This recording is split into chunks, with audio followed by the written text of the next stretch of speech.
Les ondes de l'IMO. Osez la curiosité pour votre bien. Anne-Sandrine Di Girolamo.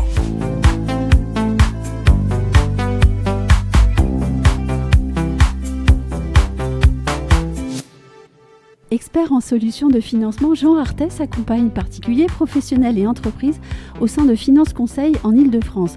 Sa présence avec moi aujourd'hui est l'occasion de faire un point sur le crédit aux professionnels et le financement d'entreprises en Ile-de-France, un sujet stratégique pour tous les entrepreneurs, y compris ceux du secteur immobilier. Bonjour Jean Arthès. Bonjour Anne-Sandrine. En tant qu'expert en financement, quel est votre premier réflexe quand un entrepreneur vous parle de son projet? Alors la première chose que je demande à un entrepreneur, c'est où est-ce qu'il en est de son projet en termes de timing. C'est-à-dire, est-ce que si c'est une acquisition immobilière, est-ce qu'il a signé le compromis ou il est en phase de négociation?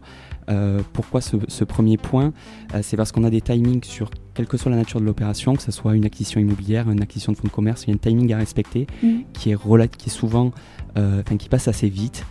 Et derrière, sur des projets professionnels, il y a des documents à produire, notamment des prévisionnels par l'expert comptable. Il y a un montage juridique à appréhender et de la documentation juridique à produire.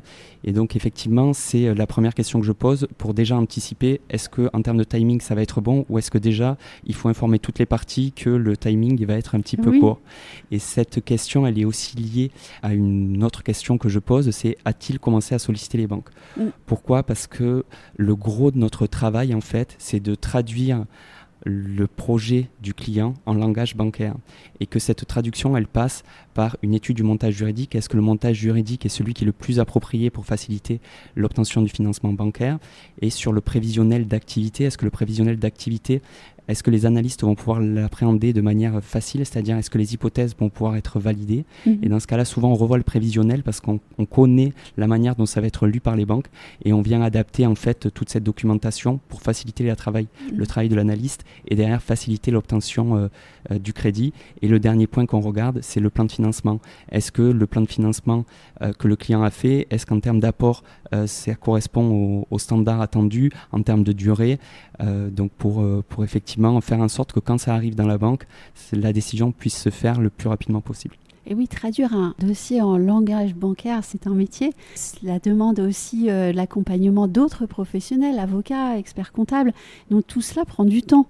Tout à fait. Ce dont n'est pas forcément conscient l'entrepreneur qui est dans la joie de porter un projet et qui a peut-être vu des murs ou une entreprise à reprendre et qui est juste dans le comment faire.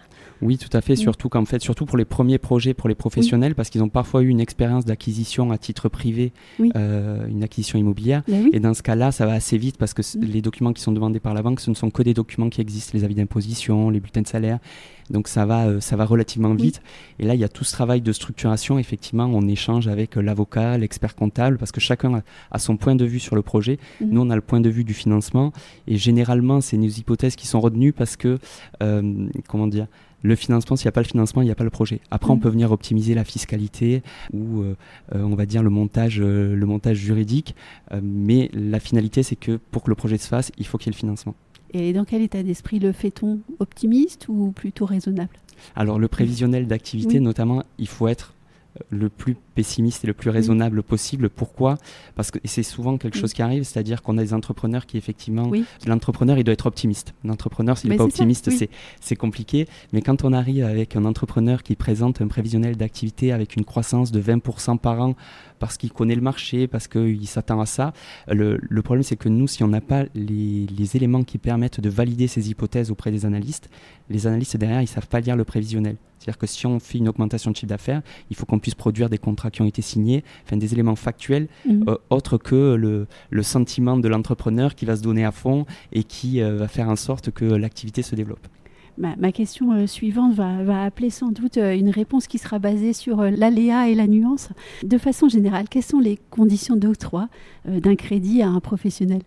Alors, les conditions d'octroi, elles dépendent de plusieurs facteurs. Elles dépendent du projet. Est-ce que j'achète des murs? Est-ce que je rachète un fonds de commerce? Est-ce que je rachète une société? Ça dépend du secteur d'activité, du secteur géographique et du profil des porteurs de projets. Voilà pourquoi je parlais de nuances.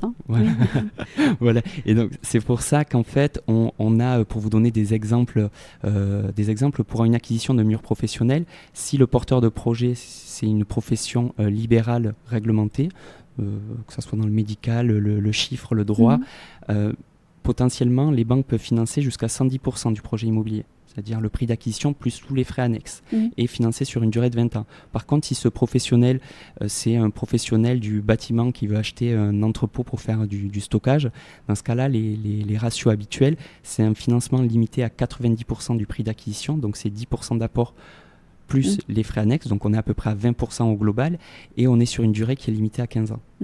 Et ça nécessite effectivement une connaissance de ces paramètres-là, et aussi une connaissance du secteur géographique, parce que certaines activités, elles ne sont pas appréhendées de la même façon que vous soyez à Paris, à Strasbourg ou à Montpellier. Alors justement, parlons de secteur géographique. J'ai dit tout à l'heure que vous étiez responsable de la région Île-de-France. Est-ce qu'il y a des spécificités à connaître, par exemple dans le fonctionnement des banques en Île-de-France ? Oui, alors il y a effectivement des spécificités. La première, et ça rejoint un peu la réponse que je vous ai faite pour la première question, c'est que les délais sont à dossier équivalent plus longs que dans les autres régions. Parce que de manière générale, en Île-de-France, il y a énormément d'activités économiques, et que la majorité des banques, elles ne sont pas dimensionnées pour absorber le flux qui leur est proposé. Ce qui n'est pas le cas dans d'autres régions. Donc ça, c'est le premier point. Ensuite, on a des taux qui sont pareils à projet équivalent, plus élevés en Île-de-France. Et ça s'explique par le fait qu'en fait, de manière générale, que ce soit sur le financement immobilier aux particuliers ou le financement des professionnels, c'est que les banques, elles ont des bases de grilles de taux qui dépendent, on va dire, d'un dossier moyen. On a un dossier moyen, bon, très bon, excellent. Et en fait, le dossier moyen en Île-de-France, c'est peut-être un projet qui va être, qui s'il était, je ne sais pas, à Montpellier ou autre, il serait jugé comme un bon dossier. Donc là, effectivement, ça implique deux choses. Ça implique que le taux est souvent plus élevé à projet égal, et également qu'à projet égal, il faut prendre encore plus de précautions et travailler encore plus son dossier, parce que les banques dans la région parisienne, elles ont des problèmes de riches, et donc elles sont beaucoup plus sélectives sur les dossiers. Quelles sont donc les clés pour obtenir un financement dans cette région ? Alors, les clés, c'est soit d'être très très renseigné sur les financements professionnels, soit d'être accompagné. On le voit, ça devient une nécessité, ça devient quasiment une nécessité d'être accompagné si on veut être sûr que son projet se passe bien. Et on a souvent le cas en fait, de personnes et de porteurs de projets qui viennent nous voir, qui sont allés voir 2 banques, qui ont eu 2 refus, ils viennent nous voir, ils nous expliquent le projet, et ça rejoint un peu ce que je vous disais au départ, c'est que le projet, nous quand on entend, on dit le projet il est finançable. La seule chose, c'est qu'il ne correspond pas aux standards de présentation aux banques. Donc là, on vient remodifier souvent le plan de financement, le prévisionnel d'activité. Ça nous arrive régulièrement d'avoir des porteurs de projets qui arrivent avec 2 refus. On va solliciter 3 banques et on a 3 accords. Et parce qu'effectivement, il y a tout ce travail de traduction et de travail sur la présentation du dossier qui est vraiment nécessaire pour optimiser les chances de réussite d'un projet. La date, la période à laquelle on dépose un dossier, c'est important aussi ? Oui, c'est important. Alors là, par exemple, on est au mois de juin. Ça commence à devenir compliqué si on ne prend pas ces précautions sur les délais. Parce qu'on a une période entre le 14 juillet et le 15 août. On a même entre 4 et 6 semaines l'été où il ne se passe vraiment rien dans les banques.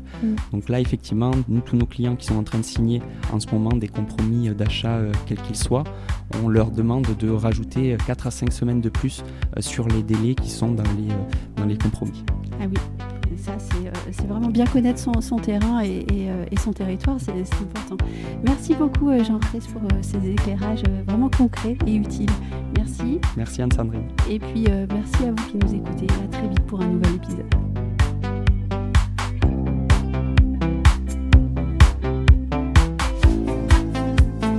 Retrouvez les Ondes de Limo sur ondedelimo.com, les réseaux sociaux et la newsletter.